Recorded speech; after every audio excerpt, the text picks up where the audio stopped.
നമസ്കാരം, ലൂസ് ടോക്കിലേക്ക് സ്വാഗതം. നമസ്കാരം. ഇന്നെന്താണ് പ്രധാനപ്പെട്ട സംഭവമായിട്ടുള്ളത്? ഇന്ന് പ്രധാനപ്പെട്ട സംഭവങ്ങൾ ഇന്ന് നിയമസഭയിൽ തന്ത്രിയുടെ വിഷയത്തിൽ ബഹളം ഉണ്ടായിട്ടുണ്ട്. കോഴിക്കോട് ഒരു കെട്ടിടം തകർന്നു വീണ് 3 പേര്. അതൊരു വല്ലാത്ത കഷ്ടമായിപ്പോയല്ലോ. മൂന്ന് മരണമുണ്ട്. അത് ഉപേക്ഷിച്ച കെട്ടിടമാണ് തകർന്നു വീണിരിക്കുന്നത്. എനിക്കൊന്ന് കേരളത്തിൽ പല കെട്ടിടങ്ങളുടെ സ്ഥിതി ഇത് തന്നെയാണ്. എല്ലായിടത്തും ഇതൊന്നും ആരും ഒരിക്കൽ പണിത് കഴിഞ്ഞാൽ ഇതിന് എത്ര വർഷം ആയുസ് ഉണ്ടെന്ന് ആരും നോക്കുന്നില്ല. ഈ ആയുസ് കഴിയുമ്പോൾ ഇത് ഡിസ്പോസ് ചെയ്യാനുള്ള നടപടി എടുക്കുന്നില്ല. അതുകൊണ്ട് പലപ്പോഴും ഇത്തരം തകർച്ച വീണുകൾ ഇനിയുണ്ടായെന്ന് വരാം. നമ്മുടെ സ്കൂൾ കെട്ടിടങ്ങളുടെ പലതിൻ്റെയും അവസ്ഥ ഇത് തന്നെയാണ്. ഇപ്പോൾ അതായത് സർക്കാർ സ്കൂളുകളെക്കാൾ ഉപരി എയ്ഡഡ് സ്കൂളുകളുണ്ട്. എയ്ഡഡ് സ്കൂളുകളുടെ മിക്കതിൻ്റെയും കെട്ടിടത്തിൻ്റെ അവസ്ഥ ഇതാണ്. ഇപ്പോൾ അതായത് തദ്ദേശ സ്വയംഭരണ സ്ഥാപനങ്ങൾ പരിശോധിച്ച് അതിന് ഫിറ്റ്നസ് കൊടുത്തതിന് ശേഷമേ അത് പ്രവർത്തിപ്പിക്കുക ഓരോ അധ്യയന വർഷത്തിൽ നിന്ന് പറയുന്നുണ്ട്. പക്ഷേ പലയിടത്തും കൊടുത്തിരിക്കുന്നത് താൽക്കാലിക ഫിറ്റ്നസ്സാണ്. അതായത് നിങ്ങളിത് ബലപ്പെടുത്തി കാണിച്ചതിന് ശേഷം ഞങ്ങൾ അന്തിമ ഫിറ്റ്നസ് തരാമെന്ന് പറഞ്ഞ് കൊടുക്കും. പിന്നീട് എന്തൊക്കെയോ കാരണങ്ങൾ കൊണ്ട് ഇത് മുന്നോട്ടങ്ങ് പോകും. എന്തിനേറെ മെഡിക്കൽ കോളേജ് തകർന്നു വീണിട്ട് ആളുകൾ മരിക്കുന്നു. അത് മരിക്കുന്നു. പിന്നെ ഇന്ന് എവിടെയോ ഉണ്ട്, ഏതോ ഒരു പ്രാഥമികാരോഗ്യ കേന്ദ്രം, മെഡിക്കൽ കോളേജിലെ തന്നെ കെട്ടിടത്തിൻ്റെ കാര്യമാണെന്ന് തോന്നുന്നു. തിരുവനന്തപുരം മെഡിക്കൽ കോളേജിൻ്റെയാണോ ജനറൽ ആശുപത്രിയാണോ കെട്ടിടത്തിൻ്റെ ഞാനിങ്ങനെ സോഷ്യൽ മീഡിയയിൽ എവിടെയോ കണ്ടു. ഈ ടാർപ്പായൊക്കെ വലിച്ചു കെട്ടി. നമ്മുടെ അവസ്ഥ ഇത് തന്നെയാണ്. പിന്നെ ഇന്ന് മറ്റേ രാഹുൽ മാങ്കൂട്ടമായിട്ട് എന്താണ് സംഭവിച്ചത്? രാഹുൽ മാങ്കൂട്ടം രണ്ടാമത്തെ പരാതിക്കാരിയെ ഫോണിൽ വിളിച്ചു, വാട്സപ്പിൽ വിളിച്ചു. Very good. അപ്പോൾ അയാളുടെ ജാമ്യാവസ്ഥ റദ്ദാക്കാൻ വേണ്ടി ക്രൈംബ്രാഞ്ച് കോടതി റിപ്പോർട്ട് കൊടുത്തു. കോടതി നോട്ടീസ് അയച്ചു തിരുവനന്തപുരം. ഈ രണ്ടാമത്തെ പരാതി തന്നെ അങ്ങനെ ഒരു പരാതിക്കാരിയെ ഇല്ല എന്നായിരുന്നു ഇതുവരെയുള്ള ഒരു വിലയിരുത്തൽ. രാഹുലിന്റെ വിലയിരുത്തൽ അതായിരുന്നു. അതെ. ഇപ്പൊ രാഹുൽ വിളിച്ചു എന്ന് പറയുന്നത് വാസ്തവമാണ്. കാരണം അങ്ങനെ പരാതിക്കാരെ അറിയത്തില്ല എന്ന് രാഹുൽ പറഞ്ഞുകൊണ്ടിരുന്നു. അല്ല, ഇതാരാണെന്ന് അറിയാൻ ചിലപ്പോൾ വിളിച്ചു കാണും. അങ്ങനെ ആയിരിക്കും. ഇങ്ങനെ ഒരു പരാതിക്കാരി ഇല്ലല്ലോ. അപ്പൊ ഈ വന്ന പരാതിക്കാരി ആരാണെന്ന് പുള്ളിക്ക് ഫോൺ നമ്പർ വിളിച്ചത്, നിങ്ങൾ ആരാ, എനിക്ക് പരിചയമില്ലെന്ന് പറയാൻ വേണ്ടി ചിലപ്പോൾ വിളിച്ചതാണ്. എന്തായാലും കാണിച്ചാൽ വിളിച്ചിട്ടുണ്ടെങ്കിൽ അത്രയും പൊട്ടനാണ് രാഹുൽ ഞാൻ കരുതുന്നില്ല. കാരണം ഈ ജാമ്യ വ്യവസ്ഥയിൽ ഏറ്റവും പ്രധാനപ്പെട്ട ഘടകം എന്ന് പറയുന്നത് കള്ളക്കേസാണ്. നമുക്ക് ഈ അടുത്ത കാലത്ത് 2 കേസിൽ ജാമ്യം കിട്ടി. ആ കേസിനെ കുറിച്ച് മിണ്ടിരുന്ന കോടതി പറഞ്ഞാണ് ഞാൻ അതിന്റെ വിശദാംശങ്ങൾ കിടക്കുന്നത്. അതിലെയും ഒരു വ്യവസ്ഥ എന്ന് പറയുന്നത് പരാതിക്കാരനെ ഇന്റിമിഡേറ്റ് ചെയ്യുന്നതാണ്, വിളിക്കാൻ, സ്വാധീനിക്കുകയോ ഭീഷണിപ്പെടുത്തുകയോ സാക്ഷികളെ. അപ്പം എത്ര നിരപരാധിയാണെന്ന് പറഞ്ഞാലും അവരോട് സംസാരിക്കാൻ ശ്രമിച്ചിട്ടുണ്ടെങ്കിൽ പിന്നെ ഇത് നമ്മുടെ ക്രൈംബ്രാഞ്ചാണ്, നമ്മുടെ പോലീസാണ്, ഇങ്ങനെ നോക്കിയിരിക്കുകയാണ്. അവരെന്താ പറയുന്നത് നമുക്കറിയാൻ പറ്റും. സത്യമാണ് നിർബന്ധമൊന്നുമില്ല. അവരുടെ കയ്യിൽ ആകെപ്പാടെ ഈ ഒരു രാഹുൽ വിഷയം ഉള്ളായിരുന്നു, അത് ചീറ്റിപ്പോയി. അതെ, അതിൽ ഈ രണ്ടാമത്തെ കേസ് ഒരു തരത്തിലില്ലാതെ പോയപ്പം എന്തെങ്കിലും ഒപ്പിച്ചിട്ട് എന്തായാലും ഈ ജാമ്യം റദ്ദ് ചെയ്യുക എന്ന് പറയുന്നത് അത്ര എളുപ്പമുള്ള കാര്യമല്ല. ജാമ്യം അനുവദിക്കുക എന്ന് പറഞ്ഞാൽ പാടാണ്. പക്ഷെ ജാമ്യം കിട്ടിക്കഴിഞ്ഞാൽ അത് പിന്നെ റദ്ദാക്കുക എന്ന് പറഞ്ഞെങ്കിൽ, ഞാൻ പറഞ്ഞ ഉദാഹരണത്തിന് നമ്മളോട് ഒപ്പിടാൻ ചെല്ലണമെന്ന് പറയുന്നു, നമ്മൾ ഒപ്പിടാൻ ചെന്നില്ല, പോലീസുകാർക്ക് വേണമെങ്കിൽ ഒപ്പിടാൻ ചെന്നില്ല എന്ന് പറഞ്ഞ് കോടതി ചെന്ന ഉടനെ അവർ റദ്ദാക്കത്തില്ല. കോടതി നമുക്ക് നോട്ടീസ് അയക്കും. നോട്ടീസ് അയച്ചിട്ട് നമുക്ക് ഒപ്പിടാൻ ചെല്ലാത്തതിന്റെ കാരണം കോടതിയെ ബോധ്യപ്പെടുത്തിയാൽ കോടതിയൊക്കെ തള്ളിക്കളയും. അത് കോടതി അനുവദിക്കും. അനുവദിക്കും. ഇന്ന കാരണം ആണ്. അപ്പൊ ഇപ്പോൾ ഈ പലരും പറയാറുണ്ടല്ലോ, നമുക്കൊരു കേസ് വന്നു കഴിഞ്ഞാൽ പിന്നെ വിദേശത്ത് പോകാൻ പറ്റത്തില്ല, ആളുകളുടെ അങ്ങനെയാണ് ഞാൻ ഈ വിദേശത്ത് പോകുന്നത്. പാസ്പോർട്ടിന് നമ്മൾ അപേക്ഷ കൊടുക്കണം. പാസ്പോർട്ട് കോടതിയിൽ ഇരിക്കുവാണ്. നമുക്ക് വിദേശത്ത് പോകണം. നമ്മൾ വിദേശത്ത് പോകുന്നതിന്റെ അതിന്റെ ടിക്കറ്റും അല്ലെങ്കിൽ അതിന് ഇൻവിറ്റേഷൻ വെച്ചുകൊണ്ട് നമ്മൾ ഉദ്ദേശ ലക്ഷ്യങ്ങൾ വ്യക്തമാക്കണം, തെളിവും കൊടുക്കണം. നമ്മൾ ഇതുവരെ അന്വേഷണത്തോട് സഹകരിച്ച ആളാണ്, ജാമ്യാവസ്ഥ ലംഘിക്കാത്ത ആളാണ്, കോടതി അനുവദിക്കും. പക്ഷെ ഒരു തവണ നമ്മളെ അനുവദിച്ചിട്ട് നമ്മൾ തിരിച്ച് കറക്റ്റ് സമയത്ത് കൊടുത്തില്ലെങ്കിൽ അതിനൊരു സമയം തരും. ഈ സമയത്ത് പാസ്പോർട്ട് തിരിച്ചു കൊടുത്തില്ല പിന്നെ കിട്ടത്തില്ല. അപ്പം നമ്മൾ ചെയ്യേണ്ടത് കോടതി പറഞ്ഞിരിക്കുന്ന കാര്യങ്ങളെല്ലാം പാലിക്കുക. അത് ഇപ്പം ഷഹനാസിനെ പറ്റിയത് എന്താണ്? അതെ, സുധീഷിൻ്റെ കേസ്. സുധീഷിൻ്റെ കേസ് എന്ന് പറയുന്നത് ഒരു ഡിഫമേഷൻ കേസാണ്. ഡിഫമേഷൻ ക്രിമിനൽ കേസിന് ശിക്ഷിക്കപ്പെട്ടാലും, ഡിഫമേഷൻ സിവിലുണ്ട്, ക്രിമിനലും ഉണ്ട്. ഇപ്പൊ ഷാജഹാൻ ശിക്ഷിച്ചത് സിവിലില്ല, KM ഷാജഹാനെ ശിക്ഷിച്ചത് ക്രിമിനൽ വരുന്നുണ്ട്. അപ്പൊ ക്രിമിനൽ കേസിൽ ശിക്ഷിക്കപ്പെട്ടാലും പരമാവധി 2 വർഷമാണ്. 6 മാസത്തിനുള്ളിൽ ശിക്ഷിക്കാറില്ല പൊതുവെ. അപ്പൊ ഈ 2 വർഷം വരെ തടവ് കിട്ടുന്ന ഒരു കുറ്റകൃത്യം എന്ന് പറഞ്ഞാൽ അപ്പൊ തന്നെ ജാമ്യം കൊടുക്കേണ്ടതാണ്. ഇതാണ് അതിന്റെ ഒരു നിയമം.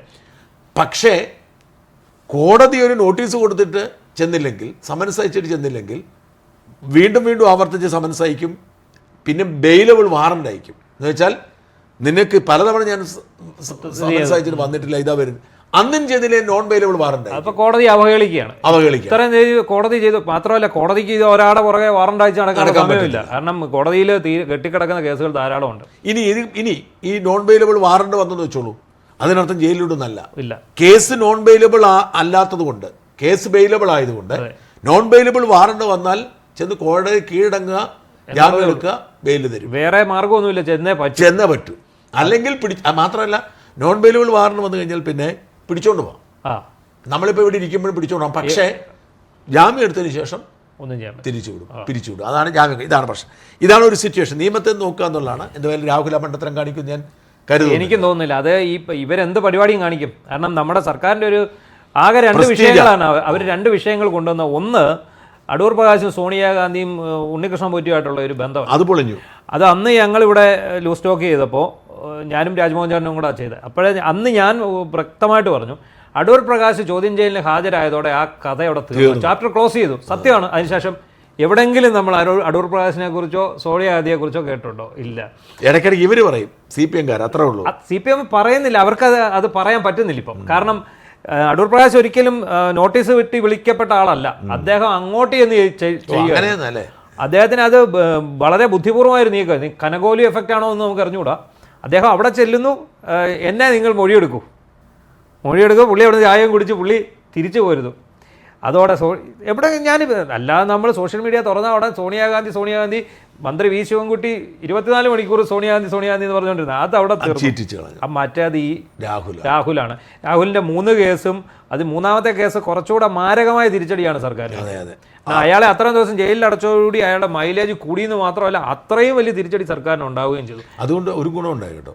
ഈ ശ്രീനാദേവി കുഞ്ഞമ്മ എന്നൊരു നേതാവ് ജനിച്ചത് ഈ രാഹുൽ മാങ്കൂട്ടത്തിൽ ജയിലിലായതുകൊണ്ടാണ്. അല്ല, രാഹുലിന് വേണ്ടി സധൈര്യം പറയാൻ ഒരു പെണ്ണൊരുത്തി മുന്നോട്ട് വന്നു. മാത്രമല്ല അവരതിനുശേഷം നമ്മുടെ ഇൻ്റർവ്യൂ നമ്മളെടുത്തല്ലോ, ആ ഇൻ്റർവ്യൂവിന് ശേഷം അന്ന് വളരെ ഇച്ചിരി ടെൻഷനോടെ ഇൻ്റർവ്യൂ ചെയ്തത് ഈ സ്റ്റുഡിയോയില്ല.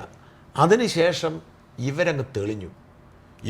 നമ്മൾ തമ്മിലൊക്കെ പോയി ചെയ്ത് സംസാരിച്ചത് കേട്ടാണ്ടല്ലോ, അവരുടെ ആരാധകരങ്ങ് പെരുകി. ഞാൻ ഇന്ന് പത്തനംതിട്ടയിലെ ഒരു മുതിർന്ന കോൺഗ്രസ് നേതാവിനോട് സംസാരിക്കുക. ഇന്ന് എന്നെ ഒരു കാര്യത്തിന് വിളിച്ചാണ്. അപ്പോൾ അദ്ദേഹം വളരെ ഇൻഫ്ലുവൻസ് ആ നേതാവാണ്, ഞാൻ പേര് പറയാൻ ആഗ്രഹിക്കുന്നില്ല, അദ്ദേഹം മത്സരിക്കുന്നില്ല. അപ്പോൾ അദ്ദേഹം എന്നോട് പറഞ്ഞത്, ഷാജൻ ഒരു കാര്യം പറയാതിരിക്കാൻ പറ്റത്തില്ല, ആ പെൺകൊച്ചിനെ എവിടെ ആറന്മുള കൊണ്ട് പിടിച്ച് നിർത്തുവാടെ, അവൾ കണ്ണുടച്ച് ചോദിക്കാൻ പറഞ്ഞു, വേണ്ട തൽക്കാലം അഭിനും വിജയന്തിയോടും ഒക്കെ ഉണ്ടല്ലോ. ഞാൻ ആദ്യം ഞാൻ പറഞ്ഞില്ലേ, പത്തനംതിട്ടയിലെ ഏറ്റവും സീനിയർ നേതാവാണ്. എന്നോട് അദ്ദേഹം പറയാണ്, കൊള്ളാവില്ല കൊച്ചു. ഈ പത്തനംതിട്ട കോൺഗ്രസിനകത്ത് ഒരു വലിയ മണ്ടത്തരം കാണിച്ചു. എന്താണെന്നറിയാമോ? ഈ ശ്രീനാദേവി CPI-യുടെ ആളായിരുന്നല്ലോ. അവിടുന്ന് അവരുടെ ജില്ലാ സെക്രട്ടറി AP ജനുവായിട്ട് ഉടക്കി വന്നു. അതുപോലെ തന്നെ ഇപ്പോൾ ആ ശ്രീനാദേവി തന്നെ 4800 വോട്ടിന് ജയിച്ച പള്ളിക്കൽ ഡിവിഷനിൽ നിന്നുകൊണ്ട് ആ സീറ്റ് കോൺഗ്രസിൻ്റെ സ്ഥാനാർത്ഥിയായിട്ട് മത്സരിച്ച് 196 വോട്ടിന് ജയിച്ച ആ സീറ്റും പിടിച്ചെടുത്തു. ഇത്തവണ പ്രസിഡന്റ് സ്ഥാനം, ജില്ലാ പഞ്ചായത്ത് പ്രസിഡന്റ് സ്ഥാനം വനിതാ സംവരണമാണ്.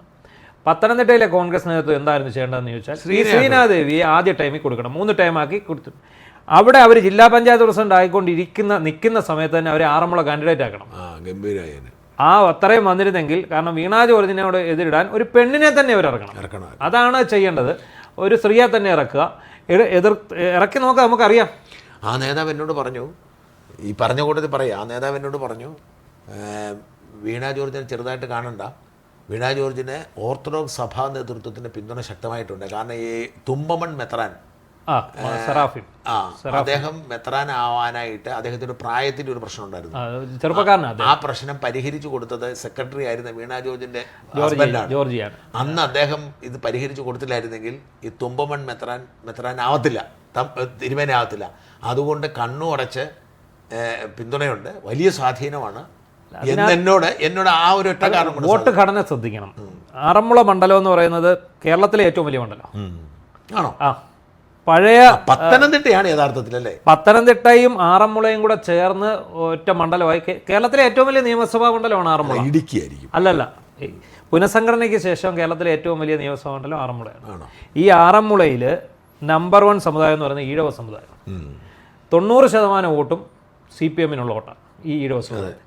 ആ വോട്ടിനൊപ്പം, അതായത് പരമ്പരാഗത CPM വോട്ടിനൊപ്പം ഓർത്തഡോക്സ് സഭയുടെ 30,000-ഓളം വോട്ട് കൂടി ചെല്ലുന്നതോടെ വീണാ ജോർജിനെ തൊടാൻ പറ്റില്ല. ഇനി എന്ത് സംഭവിക്കണം? ഓർത്തഡോക്സ് സഭയിൽ സ്പ്ലിറ്റ് ഉണ്ടാകണം.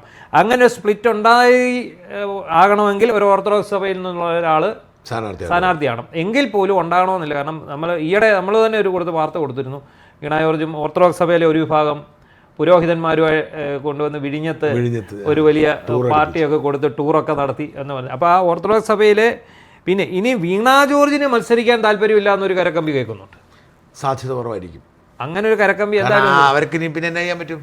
അവർക്ക് മത്സരിക്കാൻ താല്പര്യമില്ല എന്ന് പറയുന്നത് മഹിളാ അസോസിയേഷൻ പ്രസിഡന്റായിട്ട് കഴിയുമോ? എനിക്ക് പാടായിരിക്കും. കാരണം അവരൊരിക്കലും അങ്ങനെ പെട്ടെന്ന് വന്നു. മാത്രമല്ല ഒരു അധികാരത്തോട് താല്പര്യമുള്ള ഒരു ഫാമിലിയാണല്ലോ. അതെ, അവരൊരിക്കലും അധികാരം ഇട്ടിട്ട് പോകുന്ന എനിക്ക് തോന്നുന്നില്ല. പിണറായി വിജയനും പോകത്തില്ല, വീണ ജോർജും. പക്ഷേ പാർട്ടിക്കാർക്കിടയിൽ ശക്തമായ എതിർപ്പുണ്ട്. അതുണ്ടാവും. കഴിഞ്ഞ ദിവസം ഈ പത്തനംതിട്ട നടന്ന പരിപാടികളൊക്കെ ഉണ്ടല്ലോ, ഭയങ്കര ബഹളമൊക്കെ ആയിരുന്നു.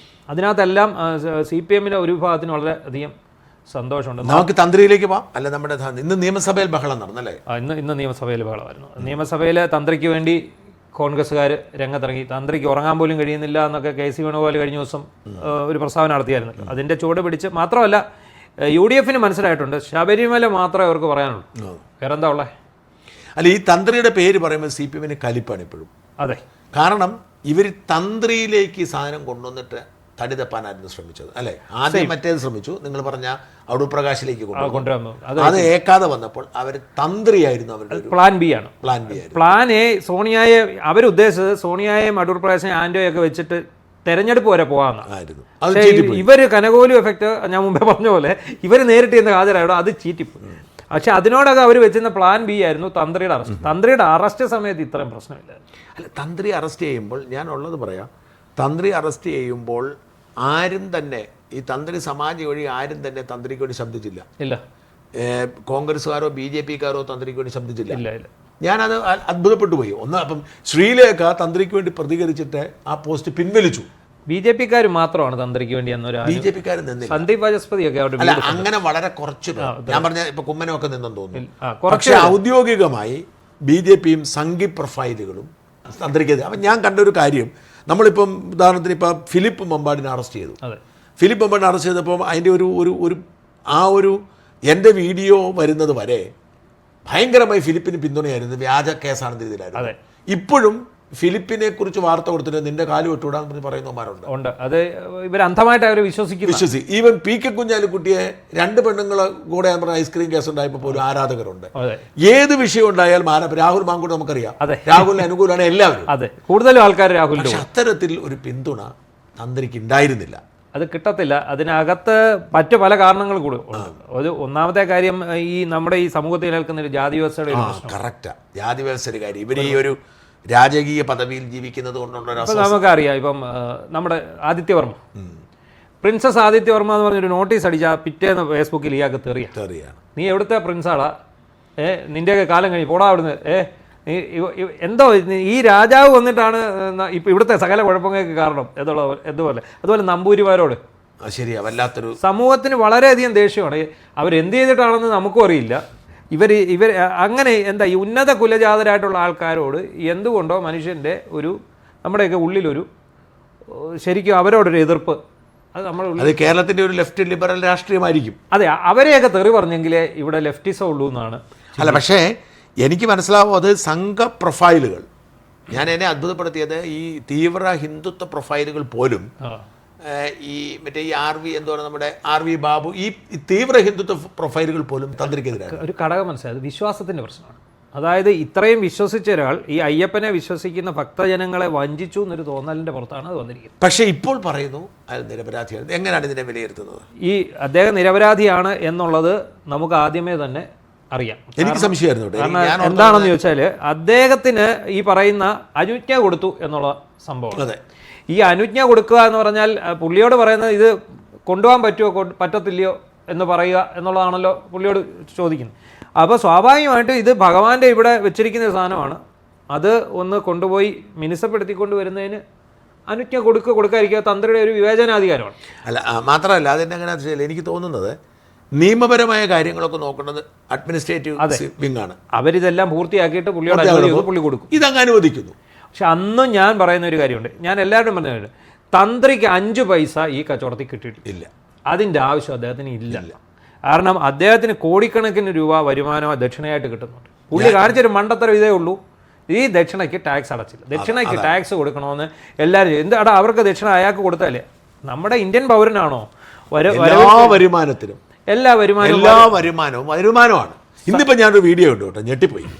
അവർ വളരെ വൈകാരികമായ ഒരു മലയാളിയല്ല, ഒരു ഇംഗ്ലീഷുകാരി, ഒരു ഹിന്ദിക്കാരിയാണ്. അവരുടെ ഭർത്താവ് മരിച്ചുപോയി. ഭർത്താവ് മരിച്ചു പോയപ്പോൾ അതിൻ്റെ ഒരു ഇത് കിട്ടി, അവർക്ക് നഷ്ടപരിഹാരം കിട്ടി, ഇൻഷുറൻസ് കിട്ടിയത്. അതിന് ടാക്സ് അടയ്ക്കണമെന്ന് പറഞ്ഞിരിക്കും. അപ്പോൾ അവർ പൊട്ടിത്തെറിക്കുന്നത് എൻ്റെ ഭർത്താവിന് അതിൻ്റെ വരുമാനമാണോ? പറഞ്ഞിട്ട് കാര്യമില്ല.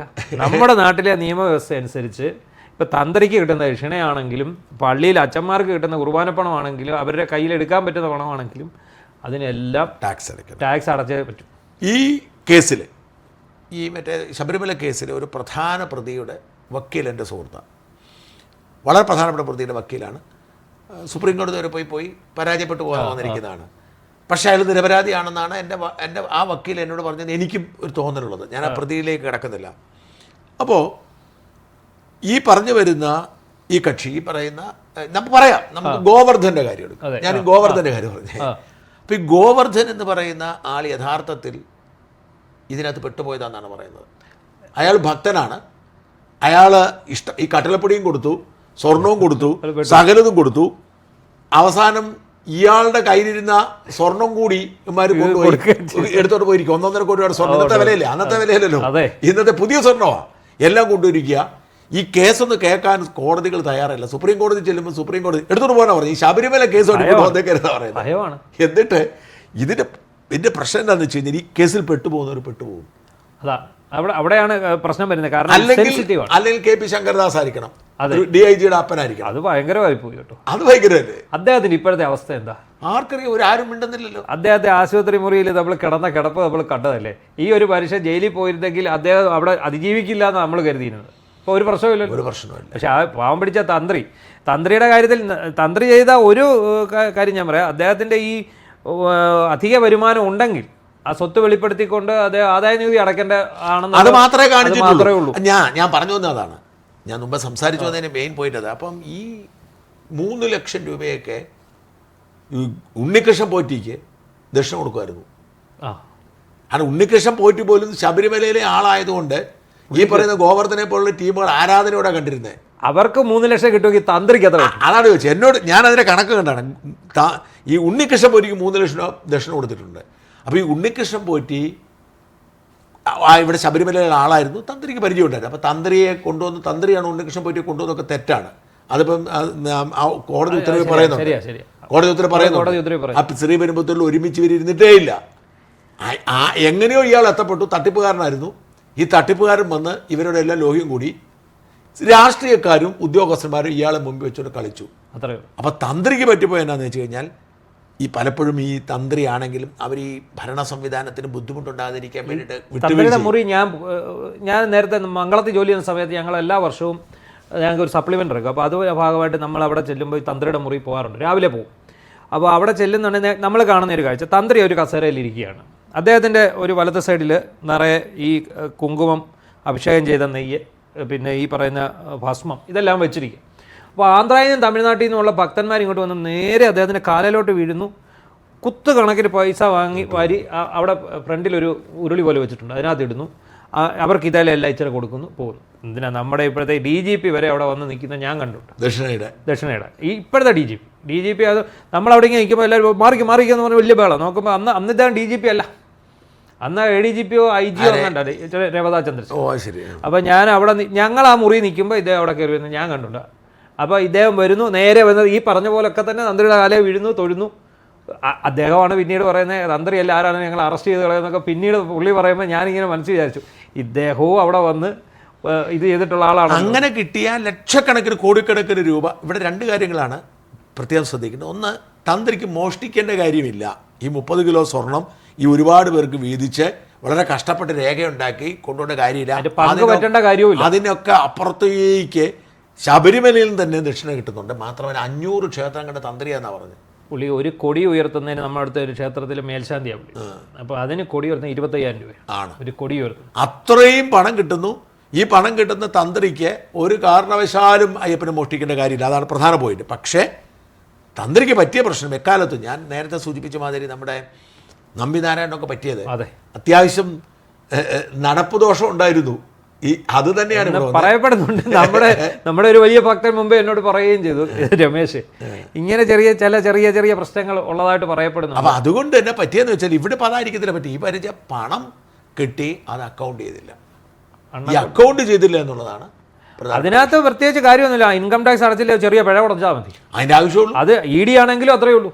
അല്ലാതെ അറസ്റ്റ് ചെയ്ത് ജയിലിലടയ്ക്കാൻ EDയെ സംബന്ധിച്ചിടത്തോളം എങ്ങനെ പണം കിട്ടിയെന്ന് അവർ ബോധ്യപ്പെടുത്തിയാൽ അത്രയേ ഉള്ളൂ. അത് കള്ളപ്പണം അല്ലാതായി, ഒറിജിനൽ പണമായി.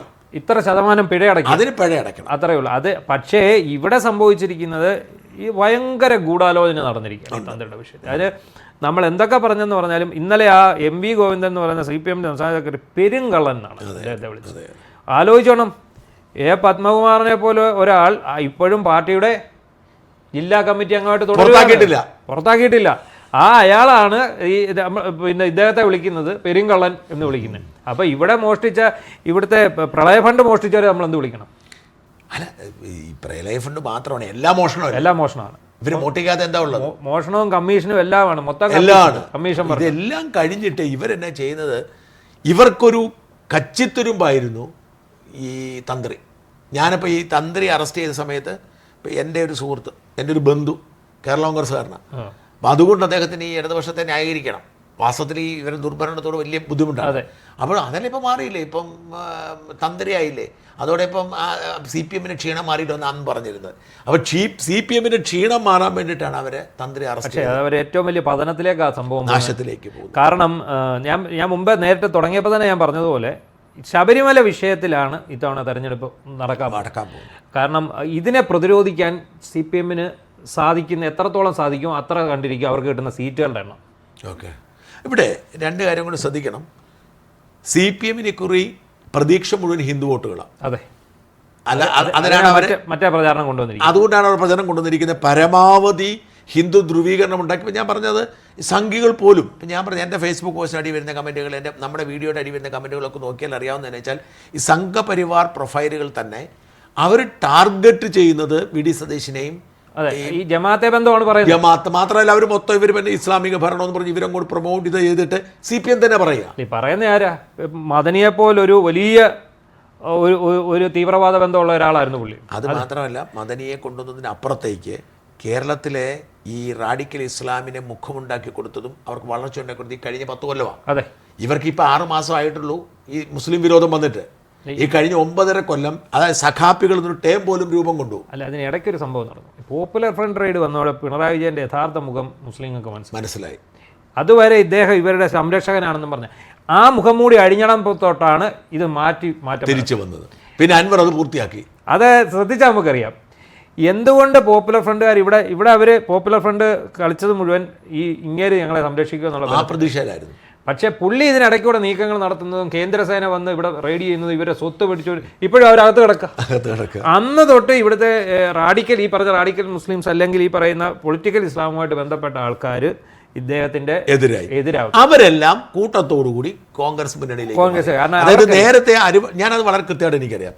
എന്നെ ചീത്ത വിളിക്കുന്ന, എന്നെ ഏറ്റവും കൂടുതൽ ചീത്ത വിളിക്കുകയും എന്താ പറയുക ശപിക്കുകയൊക്കെ ചെയ്യുന്ന ആളുകൾ മുസ്ലിം നാമധാരികളാണ്. അവരുടെ പ്രൊഫൈലിൽ പോയി നോക്കിയാൽ അവരെല്ലാം അരിവാൾ ചുറ്റുകയോ പിണറായിയോ അല്ലെങ്കിൽ ചെങ്കൊടിയായിരുന്നു. എന്നാൽ ഇപ്പോൾ എന്നെ ചീത്ത വിളിക്കുന്ന ഭൂരിപക്ഷം പേരും ഇത് മുസ്ലിം നാമധാരികൾ തന്നെ.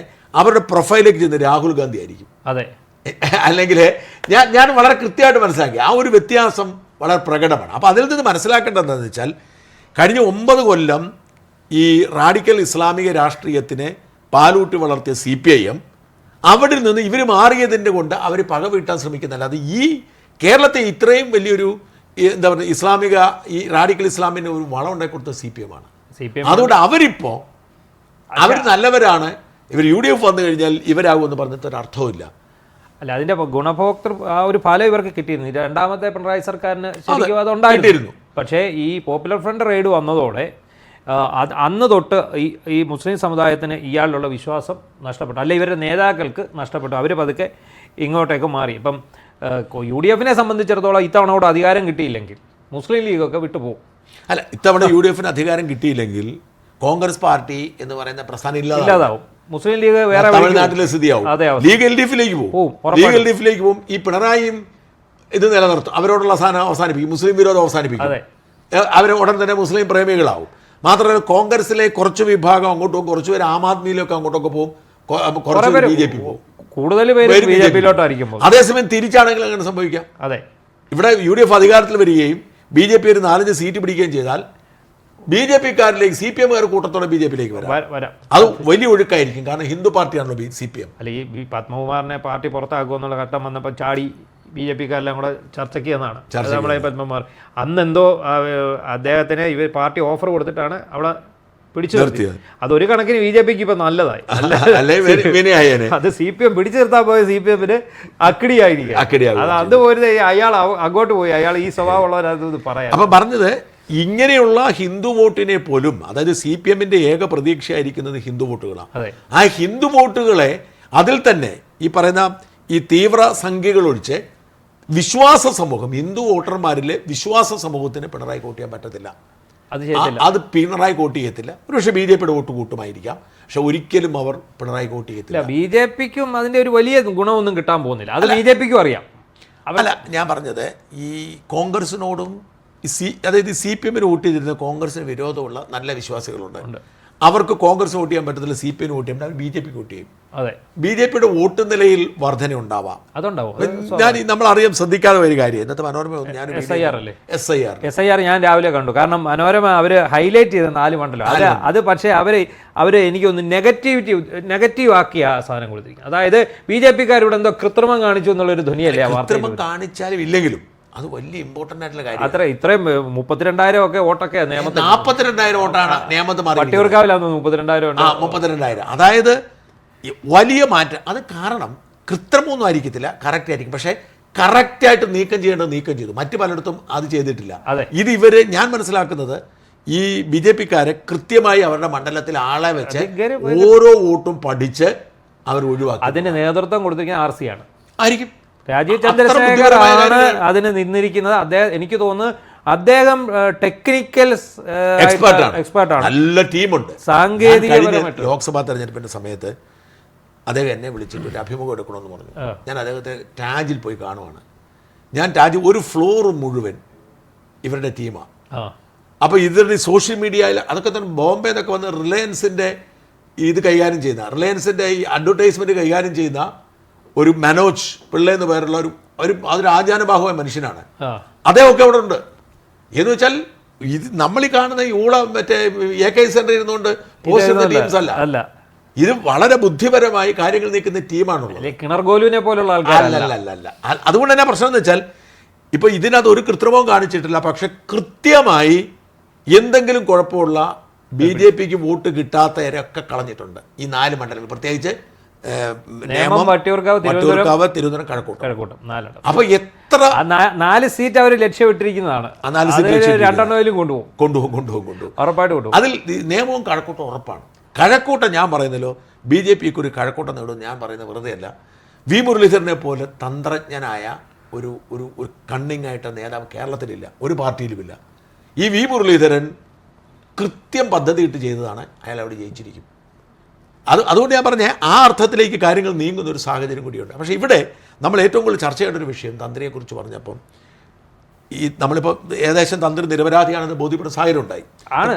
കോടതി അപ്പോൾ പറഞ്ഞല്ലോ, കോടതി ഓൾറെഡി എന്തില്ല എന്നുള്ളതാണ് പറഞ്ഞത്. ഇയാൾക്കെതിരെ തെളിവില്ല, ഇയാളെ ബന്ധിപ്പിക്കാൻ പറ്റുന്ന യാതൊന്നുമില്ല. പിന്നെ എങ്ങനെ ഒരു അറസ്റ്റ് ചെയ്ത് ഇവരാകെ പാനിക്കായി. അതുകൊണ്ടാണ് അപ്പീലിന് പോകുന്നത്. അപ്പീലിന് പോയാൽ അതിനെക്കാട്ടി പണിയാവും. പക്ഷേ ദേവസ്വം ബെഞ്ച് ആയിരിക്കത്തില്ലോ പരിഗണിക്കുന്നത്. അതെ, ദേവസ്വം ബെഞ്ചാണ് കൊണ്ടിരുന്നത്. അതെങ്ങനെയാണെന്ന് കണ്ടറിയേണ്ടി വരും. അപ്പോൾ ഇനി എനിക്ക് ഇവർക്ക് 2 പരിമിതി എന്താണെന്ന് വെച്ചാൽ, ഈ ജാമ്യത്തിൽ കണ്ടീഷൻ ഇച്ചിരി കഷ്ടമാണ്. ഒന്ന്, ഒരു മാധ്യമത്തോടും മിണ്ടാൻ പാടില്ല. മാത്രമല്ല ചികിത്സ. ഞാനിപ്പം ഇദ്ദേഹത്തിൻ്റെ കുടുംബവുമായി ബന്ധപ്പെട്ട പലരോടും സംസാരിച്ചു ഈ ദിവസങ്ങളിൽ. കാരണം എന്ന് വെച്ചാൽ എനിക്കൊരു ഇതുണ്ട്. അതായത് നമ്മൾ ഇവരുടെ ഈ ഒരു സംവിധാനവും ഈ അന്വേഷണ SITയും ഈ സംഘമൊക്കെ നമുക്ക് നൽകിയ ഫീഡ്ബാക്ക് അനുസരിച്ച് നമ്മൾ ശക്തമായി ആഞ്ഞടിച്ചിരുന്നു. അതിനുശേഷം അദ്ദേഹത്തിന് കോടതി ഇങ്ങനെ പറഞ്ഞപ്പോൾ പിന്നെ നമ്മുടെ ബാധ്യതയാണ് അദ്ദേഹം നിരപരാധിയാണെങ്കിൽ ലോകത്തോട് പറയാന്നുള്ളത്. ഞാൻ ഇദ്ദേഹത്തിൻ്റെ കുടുംബം അദ്ദേഹത്തോട് സംസാരിച്ചിരുന്നു. അദ്ദേഹത്തിൻ്റെ കുടുംബം കഴിഞ്ഞ് 3-4 ദിവസമായിട്ട് ഞാൻ സംസാരിക്കുന്നുണ്ട്, ഇന്നും സംസാരിച്ചു. അപ്പോൾ സംസാരിക്കുമ്പോൾ എനിക്ക് മനസ്സിലാവുന്നൊരു കാര്യം അതിദയനീയമാണ് അദ്ദേഹത്തിൻ്റെ ആരോഗ്യനില. അദ്ദേഹത്തിന് ഇദ്ദേഹത്തിന് വലിയ ഷുഗർ രോഗിയാണ്. ശരിക്കും അദ്ദേഹത്തിനായിരുന്നു ആരോഗ്യനില മോശം, ശങ്കർദാസിനല്ലായിരുന്നു. അദ്ദേഹത്തിന് ഷുഗർ രോഗിയാണ്, അദ്ദേഹത്തിന് പ്രമേഹ രോഗിയാണ്, അന്ന് തന്നെ വിഷയമായിരുന്നു. കാലിന് പ്രശ്നമുണ്ട്, ഹാർട്ടിന് പ്രോബ്ലം. ഇദ്ദേഹത്തെ ആശുപത്രി കൊണ്ടുപോയിട്ട് ഇവർ ചികിത്സ പൂർത്തിയാക്കുന്നതിന് മുമ്പ് തിരിച്ചു കൊണ്ടിട്ടു. വാശിയായിരുന്നു, ആരോ മേളിൽ നിന്ന് തിരിച്ചിട്ടാൽ മതി എന്ന് പറഞ്ഞു. അദ്ദേഹത്തിന് വേണ്ട ഭക്ഷണം കൊടുത്തില്ല. അദ്ദേഹത്തിന് ഭക്ഷണ രീതിയുണ്ട്. ജയിലിലെ ഭക്ഷണം കൊടുക്കത്തുള്ളൂ. അതിന് ശ്രീലേഖയാണ്ട് കൊടുത്തിട്ടുണ്ടല്ലോ, അദ്ദേഹത്തെ വളരെ മോശം ട്രീറ്റ്മെന്റ് ആണ്. ഞാനിത് വീഡിയോ ചെയ്തിട്ടുണ്ട്. അദ്ദേഹത്തിന് ഭക്ഷണം കൊടുത്തിട്ടില്ല.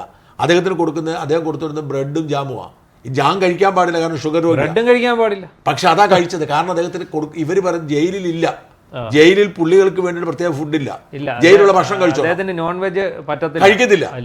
അപ്പൊ അതുകൊണ്ട് എന്ത് സംഭവിച്ചു, അദ്ദേഹത്തിന്റെ ഭക്ഷണ രീതി തെറ്റിപ്പോയി. പിന്നെ നിങ്ങൾ പറഞ്ഞു, എന്നോട് രാഹുൽ ഈശ്വർ പറഞ്ഞൊരു കാര്യമുണ്ട്, ഷാജ ആവേശമൊക്കെ കൊള്ളാം, എല്ലാം കൊള്ളാം, പക്ഷെ നമ്മളിങ്ങനെ വെളിയിലോട്ട് നോക്കുമ്പോൾ കാണുന്നത് ഈ ഇരുമ്പഴിയാണ്. അതിനപ്പുറത്തേക്ക് നമുക്ക് പോകാൻ പറ്റത്തില്ലെന്നവർക്ക് ഉണ്ടാകുന്ന ഒരു ഡിപ്രഷൻ ഉണ്ടെന്നോ. അതുണ്ട്. അതും പ്രത്യേകിച്ച് തന്ത്രിയെ പോലെ ഒരാൾക്ക് രാവിലെ എണീറ്റ് എന്തൊക്കെ ചെയ്യണം, ജപം, പ്രാർത്ഥന എല്ലാം ചെയ്യണ്ടേ. മാത്രമല്ല അദ്ദേഹം നിരപരാധി എന്ന് വിശ്വസിക്കുന്നു, അദ്ദേഹം ചെയ്തിട്ടില്ല. അദ്ദേഹത്തിനെ സംബന്ധിച്ചിടത്തോളം ടോയ്ലറ്റിൽ പോകുന്ന ബുദ്ധിമുട്ട്, ഈ അദ്ദേഹത്തിന്റെ സൽപ്പേര്, അതായത് ഇതുവരെ അയ്യപ്പനൊപ്പം അയ്യപ്പനെ മോഷ്ടിച്ചു എന്നുള്ള ദുഷ്പേര് വന്നത്, അയ്യപ്പന്റെ പിതാവാണെന്നും പറഞ്ഞ് എന്തും വേണ്ടി പ്രശ്നങ്ങളോ, അതാണ്. ഇതെല്ലാം കഴിഞ്ഞ് ഇദ്ദേഹം ആകെ ഡിപ്രസ്ഡ് ആയി പോയെന്നും. ഇന്നിപ്പോൾ അദ്ദേഹത്തിന്റെ അവസ്ഥ, ആ വീട്ടിൽ ഒരു ഇരുട്ടുമുറിയിൽ ഇങ്ങനെ കിടക്കും. ഇന്ന് ഞാൻ അദ്ദേഹമായി അവിടെ പോയ ഒരാൾ എന്നോട് പറഞ്ഞു, ഇരുട്ടുമുറിയിൽ ഇങ്ങനെ കിടക്കും, ആരെങ്കിലും വന്നാൽ അദ്ദേഹത്തിന് മടിയാൻ ആരും സംസാരിക്കാൻ, പിന്നെ അത്ര വേണ്ടപ്പെടാത്ത ആരും അങ്ങനെ പോയവരോട് മാത്രം സംസാരിക്കുക, അധികം സംസാരിക്കത്തില്ല, യാതൊരു ഉത്തരവും പറയത്തില്ല. ഇത് മാത്രമല്ല, അദ്ദേഹത്തിൻ്റെ ഈ ചികിത്സ നടത്തിക്കൊണ്ടിരുന്നത് ബിലീവേഴ്സിലാണ്, ഈ ചികിത്സ റെക്കോർഡ്സിൽ ബിലീവേഴ്സിലാണ്. പക്ഷേ ഇപ്പം ഇതനുസരിച്ച് ചികിത്സയ്ക്കണമെങ്കിൽ ആശുപത്രി പോകണേ അന്വേഷണ സംഘത്തെ അറിയിച്ചിട്ട് അന്വേഷണ സംഘം സർക്കാർ ആശുപത്രി കൊണ്ടുപോകത്തുള്ളൂ, ബിലീവേഴ്സിൽ കൊണ്ടുപോകത്തില്ല. ഈ അദ്വൈതം സിനിമ ഉണ്ടാണോ, അദ്വൈതം സിനിമ എന്തോ അത് തന്നെയാണ് ഈ ശബരിമല സംഭവം. അതിനകത്ത് ഇത് തന്നെയാണ്, ഒരു വ്യത്യാസമില്ല. ടി ദാമോദരന്മാർ എഴുതിയ സിനിമയാണ്. ഇതുപോലെ തന്നെ പാർട്ടിക്കാരുടെ കളിക്കുന്നതും ഈ അവർക്ക് രക്ഷപ്പെടാൻ വേണ്ടി അതിലൊരു തന്ത്രിയെ കൊടുക്കുന്നതും, ആ തന്ത്രി ആത്മഹത്യ എന്തുവാണ് സിനിമയുടെ കഥ. അല്ല, ആ അവസ്ഥയിലേക്ക് എത്തി. അത് തന്നെയാണ് ഞാൻ കഴിഞ്ഞ ദിവസം ആലോചിച്ചു. എന്നോട് അദ്ദേഹത്തിന്റെ ഒരു കുടുംബാംഗം എന്നോട് പറഞ്ഞത്, ആദ്യത്തെ ദിവസങ്ങളിൽ അദ്ദേഹം മരണം മാത്രമാണ് ആഗ്രഹിച്ചിരുന്നത്. സെയിമാണ്. അത് മറ്റൊരു ഇനി ഇത് എന്തെങ്കിലും ആവട്ടെ, മരിക്കട്ടെ എന്നുള്ള ആ ഒരു 20 ദിവസം എടുത്ത് പറഞ്ഞു. ഇനി മലയെ കയറത്തില്ലെന്നല്ലേ പറഞ്ഞിരിക്കുന്നത്. സ്വാഭാവികമല്ലേ, അദ്ദേഹത്തിന്റെ അവസ്ഥ ആലോചിച്ച് നോക്കി. അതായത് അത്രമാത്രം മാനസികമായി തകർന്നു, അത്രമാത്രം ശാരീരികമായി തകർന്നു. അദ്ദേഹത്തിനെ ഭയങ്കര ഡിപ്രസ്ഡ്, ആരോടും മിണ്ടത്തില്ല, ആര് ചോദിച്ചാലും ഒന്നും പറയത്തില്ല, ആരും കാണാൻ വരുന്ന ഇഷ്ടം. ലോകം മുഴുവൻ ബഹുമാനിച്ചിരുന്ന ആളാണ്. അതേ ഇന്ത്യക്കകത്ത് മാത്രമല്ല, മലേഷ്യയില്, മലേഷ്യയിൽ അവിടെ ഇവിടെ എല്ലാം അമ്പലങ്ങളുണ്ട്, അയ്യപ്പ ക്ഷേത്രങ്ങളുണ്ട്. അമേരിക്കയിൽ അതാണ്, അമേരിക്കയിൽ വരെയുണ്ട്. അമേരിക്കയിൽ വരെയുള്ള അയ്യപ്പ ക്ഷേത്രത്തിലെ തന്ത്രിയാണ് ഇദ്ദേഹം. ഭയങ്കരം എന്ന് പറഞ്ഞാൽ അദ്ദേഹത്തിന്റെ ജീവിതം എന്ന് വെച്ചാൽ അദ്ദേഹത്തിന്റെ ജീവിതം അവസാനിച്ചതായാണ് കരുതുന്നത്. നമ്മൾ ഈ തന്ത്രി എന്നുള്ളതും മറ്റേ മതപരമായതെല്ലാം ഇവിടെ ഒരു സാത്വികനായ ഒരു മനുഷ്യൻ, അദ്ദേഹത്തിന്റെ ജീവിതം അവസാനിച്ചതായി കാണുന്നു. അദ്ദേഹം ഒന്നിനോടും പരാതി, ആരോടും പരിഭവമില്ല. അദ്ദേഹം ഇതായിരുന്നു അയ്യപ്പന്റെ വിധി, അയ്യപ്പന്റെ ഇതാണെന്ന് കരുതി ആശ്വസിക്കുന്നു. അസാധാരണമായ, എപ്പോഴും അദ്ദേഹത്തിന് ആളുകൾ കുത്തിപ്പറയുന്നു. അദ്ദേഹം പറഞ്ഞത് ഈ ലക്ഷക്കണക്കിന് ഭക്തർ ആദരിച്ചിരുന്നിട്ട് അവരെല്ലാം തള്ളിപ്പറയുന്ന സാഹചര്യം. മാത്രമല്ല, നമുക്കൊക്കെ അറിയാവുന്ന മധു മണിമലയില്ലേ, പഴയ പിആർഒ ആയിരുന്നു, ദേവസ്വം ബോർഡിന്റെ പിആർഒ ആയിരുന്നല്ലേ. പുള്ളി ഒരു എന്തോ മാസികയൊക്കെ നടത്തുന്നുണ്ട്. അപ്പൊ ഇദ്ദേഹത്തെ ഇവരോട് പക വീട്ടുന്നത് പോലെ ഇവരുടെ പിന്നോലെ നടന്ന്. അതുപോലെ വേറൊരു ശില്പിയുണ്ട്, മഹേഷ് പണിക്കർ, ആ ചാനലിൽ കാണാം. അയാളെ കഴിഞ്ഞ ഇടയ്ക്ക് ഹാഷ്മി ഒന്ന് പൊളിച്ചായിരുന്നു. അപ്പോൾ ഇയാളൊരു കേസിൽ പ്രതിയാണ്, ഈ മഹേഷ് പണിക്കർ എന്താ ചെയ്തേ, മഹേഷ് പണിക്കരുടെ വീട്ടിൽ ഏതോ ഒരു ക്ഷേത്രത്തിന് വേണ്ടി 2 പഞ്ചലോക വിഗ്രഹം ഉണ്ടാക്കി. എന്നിട്ട് അദ്ദേഹം ഇത് മോഷണം പോയെന്നും പറഞ്ഞൊരു പരാതി കൊടുക്കും പോലീസ് സ്റ്റേഷൻ. പോലീസ് അന്വേഷിച്ച് വന്ന് നോക്കുമ്പോൾ ഇവരുടെ വീടിനടുത്തുള്ള കുപ്പയ്ക്കകത്ത് വലിച്ചെറിഞ്ഞിരിക്കുക. ഇവർ മാറ്റിയിട്ടതാണ്. അങ്ങനെ ഇയാൾക്കെതിരെ FIR വീഴുന്നു, ഇയാൾക്കെതിരെ കേസാകുന്നു. ആ ആളാണ് വന്നിട്ട് തന്ത്രി കള്ളനാണെന്ന് പറയുന്നത്. അത് ഹാഷ്മി ഇങ്ങനെ പൊളിച്ചടുക്കി കളഞ്ഞായിരുന്നു ആ സംഭവം. അല്ല, അപ്പോൾ ഈ മധുമണിമലയും അദ്ദേഹത്തെ ഇങ്ങനെ പിന്നാലെ നടന്ന് ബുദ്ധിമുട്ടിക്കുന്നുണ്ട് എന്നാണ് പറഞ്ഞത്. അദ്ദേഹത്തിൻ്റെ ഇവരുടെ ആ കുടുംബത്തെ എല്ലാം ബുദ്ധിമുട്ടിക്കുന്നുണ്ട് അദ്ദേഹത്തിന്. പക്ഷേ ഈ മധുമണിമലയ്ക്ക് കുറച്ച് വിവരമുണ്ടെന്നു ഈ വിഷയത്തിൽ. പക്ഷെ ഇദ്ദേഹത്തിന് എതിരാണ് മധുമണിമല എന്നുള്ളതൊരിതാണ്. എന്തായാലും വല്ലാത്തൊരു ദുരവസ്ഥയിലൂടെയാണ് തന്ത്രി കടന്നു പോകുന്നത്. തന്ത്രിയെ ശാരീരികവും മാനസികമായി സംരക്ഷിച്ചെടുക്കുക എന്ന് പറയുന്നത് കുടുംബക്കാർക്ക് പോലും സാധിക്കുന്നില്ല. ആരോഗ്യം അതിഭയങ്കരമായ പ്രശ്നത്തിലാണ്. മാനസികമായി അദ്ദേഹത്തിൻ്റെ ഡിപ്രഷൻ അവസ്ഥ അതിഭയങ്കരമാണ്. അപമാനിതനായി എന്ന് പറയുന്ന ഒരു വേദന അദ്ദേഹത്തെ വേട്ടയാടുകയാണ്. നമുക്കറിയില്ല പെരുങ്കള്ളനാണോ എന്നിവർ പറയുമ്പോൾ, CPM പറയുമ്പോൾ അദ്ദേഹം ഈ മാർക്സിസ്റ്റ് ഈ വൈതാളിക സ്വഭാവത്തിന്, പിണറായിയുടെ ഈ തീരാപ്പകയ്ക്ക് ഇരയായതാണ് എന്ന് വിശ്വസിക്കുന്നത്. അദ്ദേഹം അങ്ങനെയാണ് പറഞ്ഞത്. അതാവാം ശബരിമല യുവതീ പ്രവേശന വിഷയത്തിലെടുത്ത നിലപാടാണ്. പലപ്പോഴും അദ്ദേഹത്തിന് പറ്റിയൊരു സംഭവം എന്താണെന്ന് എന്നോട് കുടുംബാംഗങ്ങൾ പറഞ്ഞു. അദ്ദേഹം ഈ RSS BJP VHP സംഘത്തോടും അദ്ദേഹം വലിയ അടുപ്പം കാണിച്ചിരുന്നില്ല. ഇല്ല, അങ്ങനെ ആരുടെയും ആവശ്യം സമ്മതിക്കത്തില്ല. അദ്ദേഹത്തിന് വഴിയെ പോകുമായിരുന്നു. അല്ല ഇതേ പിണറായി തന്നെയാണ് ക്രിമിനൽ കേസിൽ പ്രതിയായ ശബരിമലയിൽ നിന്ന് വിലക്കപ്പെട്ട മോഹനരൻ എന്ന് പറഞ്ഞ തന്ത്രിയെ അവിടെ കൊണ്ട് ആഗോള അയ്യപ്പ സംഗമം നടത്തിയത്. അപ്പൊ അതിൽ നിന്നും നമുക്ക് മനസ്സിലാകാം ഇദ്ദേഹത്തെ എന്തുകൊണ്ട് വന്നില്ല, പങ്കെടുത്തില്ല. അതൊരു കലിപ്പുണ്ട്. അതെല്ലാം കലിപ്പ. ഈ അയ്യപ്പ സംഗമത്തിൽ അദ്ദേഹം പങ്കെടുത്തില്ല. നമ്മൾ പറഞ്ഞ പൂജ ചെയ്യാനൊന്നും ചെന്നില്ല. പിണറായിയുടെ ആയുരാരോഗ്യത്തിന് വേണ്ടിയുള്ള പൂജ പോയി കാണത്തില്ല. അയ്യപ്പ സംഗമത്തിന് പോയില്ല. നേരത്തെ സ്ത്രീ സമരകാലത്ത് അദ്ദേഹം, യുവതീ പ്രവേശന കാലത്ത് അദ്ദേഹം നട അടയ്ക്കാൻ ശ്രമിച്ചു.